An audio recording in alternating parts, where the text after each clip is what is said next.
I did it. She did it.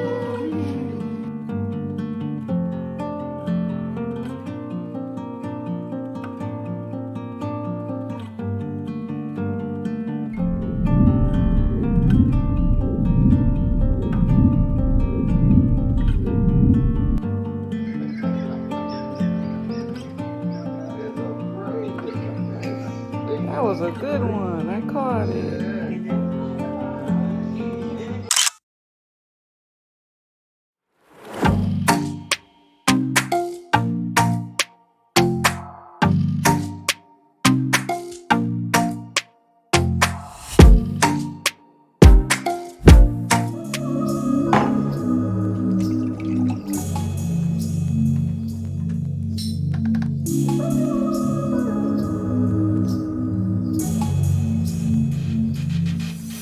Hey loves, welcome back to my channel.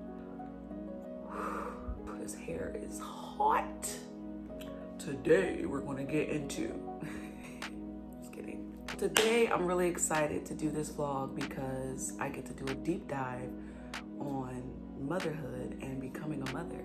I'm gonna break it up a little bit so you guys get 3 reference points on pregnancy, what my postpartum journey looked like, and where we are now, which is the terrific twos, aka toddlerhood. And woo child is a hood.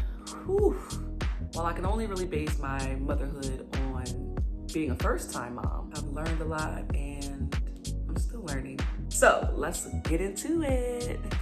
I found out I was pregnant on Christmas Day. What a gift, right? I kind of just woke up Christmas morning and was like, where's my period? I had a little Flow app and I checked it and I realized I was 5 days late. I've been that late before since my period has kind of been irregular throughout the years. It's kind of just weird how you feel like something's different and innately, you know. Even though I'd never been pregnant before, but there's just this instinct that us women have where you just know. Got a pregnancy test, shout out to Clear Blue, and it was positive. I had both the digital test that tells you and says that you're pregnant, and also the HCG test, which kind of indicates your levels, and only pregnant women can have this hormone. So I felt really shocked, and naturally I was scared. I was like, this baby's gonna have to come out of me, like I'm gonna have to birth it. I was excited, I was sad. I literally felt everything and went through every emotion. But I was also in a little bit of denial, so of course I had to make a doctor's appointment, which happened to be on New Year's Eve. I'm a holiday person, so this meant something to me. And sure enough, I'm pregnant. Literally not long after finding out. Kind of like when your flow symptoms really kick in once you see it. My breast started feeling heavy like rocks. I'm extra fatigued or tired or whatever. And it really didn't take long for the nausea started to kick in. Thankfully, that symptom only lasted to the end of my first trimester because it was horrible. I couldn't really eat much without getting sick, so I made a doctor's appointment and let them know what was going on. They tried to give me something to alleviate it, but then there was this one time I ordered from Pizza Hut and I got a medium-sized pizza and I ate the whole thing. After that, I was sick for literally like 24 hours straight, like literally vomiting every hour for the next 24 hours, basically to the point of dehydration. And then the medicine, it just didn't work anymore. I literally lived you guys, I lived off of peanuts, and I sniffed a lot of peppermint oil and chewed on peppermint. Peppermint oil can sometimes help with the nausea and kind of make it go away for just a little bit. And then just anything dry, like bread or dry cereal.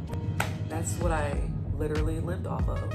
I was originally 185 pounds. And by the time my second trimester came, I had lost 25 pounds. I wish that could happen now.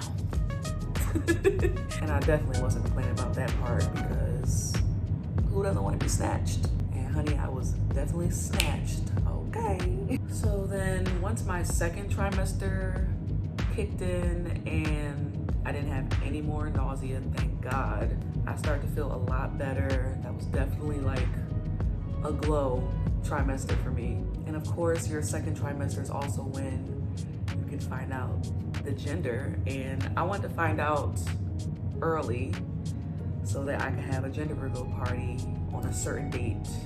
I don't remember why I wanted to have it on that date, but it was of some kind of significance at that time. So I did the testing where they have to do like blood work and they'll call you with the results. And I let them call me, but I called my mom on three-way so that I wouldn't hear and she would hear, so she would know the results. And of course, so it would be a surprise. I basically did my gender reveal all myself, of course, with my mom's help. And I decorated it and I customized things, made it look real cute, you know? And I had these cute little mimosas for my girls, and I had like a mock mimosa since I was pregnant and couldn't drink. Made it blend in with everybody else's.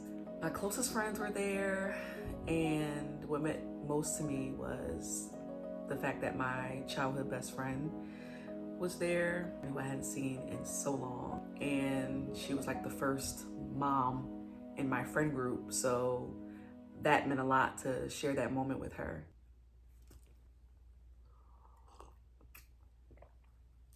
Okay. It really was everything that I imagined. And I decided not to have a baby shower. One, it was still just a year into COVID, and me being pregnant, I just was very squeamish about being around, you know, a bunch of people and then having to touch things from people. Like, no offense, but I could have done a virtual one, but I just really didn't feel like the hassle. I kind of just bought mostly everything myself, and family and friends also, you know, bought things and brought them to me individually. But yeah, I mostly did everything myself and set up everything myself. The only thing I didn't build of hers was the crib. I had Amazon come and assemble that. But everything else I built, the bassinet, her high chair. Did I do the high chair? Her goddad, Wayne, might have did the high chair. He bought it. He bought it, that's for sure. But I think I put it together, I'm not sure. But I organized all her clothes and just was really getting into mommy mode. I do now regret not having a baby shower, just to have like a sense of a village and a bunch of moms around, you know, would have made it a little bit more special. But who knows, maybe I'll meet my Mr. Man and have another baby. For the longest, I was saying I would never have another baby again. I mean, I'm sure a lot of first-time moms say that, but it really can be a lot. It can be shell-shocking to have a baby for the first time. And I'll definitely give you the tea on my postpartum journey in the next video, but I'll say that the result of how my postpartum journey went had a lot to do with what I was dealing with during my pregnancy. I actually was diagnosed with prenatal depression. I didn't even know there was such a thing. but I was going through it emotionally. You know, there's all these new hormones and chemicals in your body just flowing, and you don't know how to feel. You're sad, you're happy, but everything is like intense. Like every emotion that you go through during pregnancy is like times 10. So I really suffered a lot in that way. And I remember one night I had really, really bad cramps. And I thought because I was stressing so much that I brought this on, but I went to the hospital in the middle of the night and just found out that I had 3 fibroids. And if you have fibroids or heard of fibroids, they are no joke. I didn't have fibroids before I was pregnant, so I didn't know what that felt like. And at my first sonogram, they did tell me that they found 2 fibroids, but that they were really tiny and they were on top of my uterus, so they weren't inside, so it wasn't really affecting the baby. But if they grow in size, it could not leave a lot of room for the baby, and that was a little scary. So I just tried to just pray that they would grow at a slow pace, but apparently being pregnant feeds fibroids, and it's like, go figure. That's a catch-22. You can't not be pregnant, you know, unless God forbid something happens. I just tried to stay prayed up and prayed over my baby and my life, because the mortality rate within women, especially women of color, is very real and very high. But I wasn't high risk or anything, but it was just, you know, the fibroids. So I went to the hospital and they let me know through a sonogram that I had another fibroid that was growing in size very rapidly. And at the time, I believe I was 28 weeks. Yeah, I was 28 weeks. So that was just really scary. So I kind of went through like this transformation where I knew I had to like chill out, try not to worry about things that I can't control, and not stress as much. It's kind of hard not to stress when you're pregnant because you're about to have this new baby and you don't know what to do. There's no manual for it. You can learn things, you can read, you can watch YouTube videos, you know, but nothing really fully prepares you for motherhood and having this newborn, this new life that you now have to center your life around. So I definitely started to just pray more and do a lot of breathing exercises, you know, meditation, which, by the way, really came in handy when it came to birth. And I'll tell you about my push experience in a little bit. And I feel like the more I just left things in God's hands and just focused on my inner self and controlling what only I can control, which is my mind as much as possible, because you can't always control that, and try to just keep the stress levels low, I definitely started to feel a lot better and really come into my womanhood. I started to actually feel like a mother and think like a mother, and a lot just started to come into perspective on how this is going to go. So here we are getting towards the end of my pregnancy. I'm in my 3rd trimester, and I started experiencing Braxton Hicks contractions, which are kind of like fake contractions. I mean, they're real, but they kind of just prep you for what the real contractions are going to feel like. And honey, they are no joke. Once I went on maternity leave, I stayed with my mom for the last about 2 to 3 weeks. And oh, thank God for my mama, you guys. She took care of me. She definitely took care of me. Honestly, I started to feel a lot more connected with my mom since I'm becoming a mom to a daughter. And I'm now starting to feel like what that motherly love is to a little girl, because I was her little girl again for the last couple of weeks, and it was amazing. That was the first time I didn't have to work for I don't know how long. I actually didn't have to work for the last 5 weeks, but I definitely spent those last 2-3 weeks at my mom's. So I'm in my nesting phase. I got a chance to just kick my feet up. I watched a bunch of reruns of The Real Housewives of Atlanta, literally all 13 seasons at the time. I watched all over again, and I So right at around 40 weeks, I'm due. Baby didn't come early. At 40 weeks, you have your final appointment, and I went to that, and they asked me if I wanted to just wait it out more or if I wanted to have a membrane sweep. I can't really explain a membrane sweep without it sounding really graphic, but basically your midwife or OBGYN will kind of go in there and help to clear like a pathway, I'll say, so that your contractions will start to come on a little more and come quicker. And woo! Boy, did they come. I mean, they punched me in the face. I promise you, right after I did the membrane sweep, I started having subtle contractions. They weren't too bad yet, but I went right next door to the nail salon and I got my feet done. Who knew that getting your feet done would trigger even more contractions? I'm trying to tell the nail tech, like, oh, be a little easy, I'm having contractions, my baby's due. And they're getting scared, they're like, what? No, don't have baby here, don't have baby here. I'm like, don't worry, I'm not that far dilated, it's okay.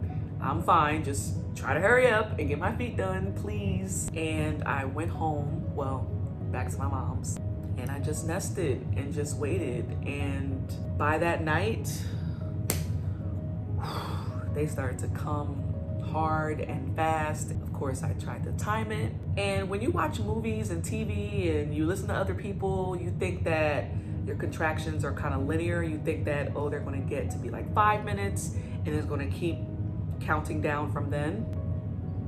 No, not for me. Mine will go from 5 minutes to 10 minutes, and then every 7 minutes, and then every 15 minutes. But I just know that every time I had a contraction, it was just getting worse and worse. So I ended up going to the hospital at about 4 a.m.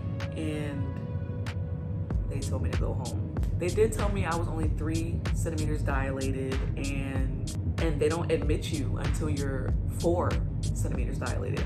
I'm like, I'm 1 centimeter away. Can I just stay? They're like, nope, gotta go home, gotta ride it out for a little bit, come back when it's becoming unbearable. So I did go home and I couldn't sleep. I'm like, Mom, I feel like I wanna die. Like, it's too much. I'm like, I can't take this. I'm rolling around the bed, holding the sheets like, this is too much. And after a while, I couldn't take it, yet I just didn't want to go back to the hospital yet because I didn't want them to tell me to go home again and just waste my time. So I actually sat in her jacuzzi for like 2 to 3 hours and just tried to breathe through it as much as possible. And the best way I can describe contractions is it feels like you're on your cycle, but like times 10. Like if you have menstrual cramps that are intense, I hate to break it to you, but it's 10 times worse. And that's probably the worst part about labor. So after sitting in the tub for a couple hours, I just could not take it anymore. So I finally went back to the hospital around 10 a.m. They checked me and they said I was 4 centimeters dilated, and I'm like, thank you God, yes, I can stay. I'm like, y'all admit me, right? I don't gotta go back home, right? And they're like, no, you're good, you can stay, we're gonna admit you. And then they just ask you a bunch of questions, and that's annoying, to be honest. That's very annoying because you're going through contractions, you're trying to answer vital information that they need, but it's just like, give me a minute, give me a second. Going through something here, as you know. And yes, I am one of them expecting women who got an epidural. Hats off to the moms that went all natural because I couldn't imagine. I'll leave that to the pros, honey. Give me an epidural. Give me that epidural. Give me that epidural. Anytime. I will say that even with an epidural, your tummy is numb, but once you do get to 10 centimeters, that vaginal pain is still going to kick you in the booty. No, literally. You kind of start to feel like you have to move your bowels, and it's pretty much time to start pushing. I really did have like the best nurses and midwives, thank God. They were very gentle with me and they just guided me through it. And I tried my best to just meditate through it. I just breathed. I didn't scream. I didn't do all that screaming and hollering. I really felt like a G at the end of this. I think it took me about 10 to 20 minutes to push. My mom was there with me and all of a sudden she was like, I see her crowning, I see her head. That honestly just gave me all of the motivation that I needed to keep pushing, keep going, just breathe through it. They were congratulating me and telling me how good I'm doing, which really kind of helps when you're going through a traumatic experience like that. You need encouragement. And I gave birth at 2:15 a.m. to my beautiful daughter, Cairo Marley.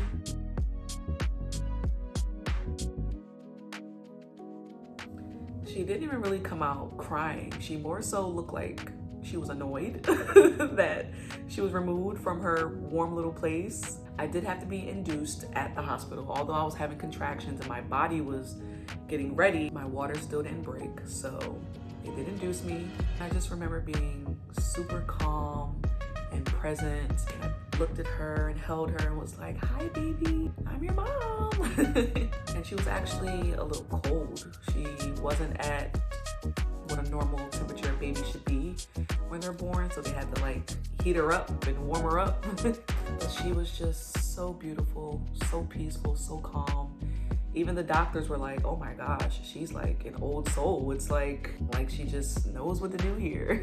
Originally, I was going to name her Cairo Luna because my name, Salida, actually means the phases of the moon. So I was gonna make her a little mini me and have her be Luna and be the actual moon. But when I saw her, I looked at her and she just gave me so much peace. It might have been a little bit of the oxytocin hormone. The oxytocin hormone is the hormone that is released when you give birth. And it's kind of like your serotonin where you just feel all these positive vibes.